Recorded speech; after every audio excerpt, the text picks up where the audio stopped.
So when we have a television screen like this, right? If we're talking about the diagonal, this is going to give us a right angle triangle. So if the diagonal is 38 centimeters, that's the same thing as saying the hypotenuse of this triangle here is 38. Okay, and we know that the width, okay, and the height, which I'll call W and H, right? The width of the screen is 6 centimeters more than the height. So if I add 6 centimeters to the height, it should equal to the width. Okay, so using the Pythagorean theorem, right, I can find out that in this case, let's call this the diagonal D. So then W squared plus H squared has to equal to our diagonal squared, okay, which in this case is 38 squared. Okay, so we have this. Substituting for this here, we get H plus 6 squared plus H squared is equal to 38 squared. Okay, so expanding this out, we get H squared plus 12H plus 36.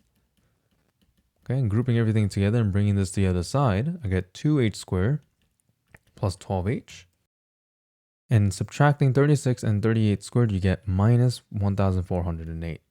Okay, so divide both sides by 2, then I can get H squared plus 6H minus.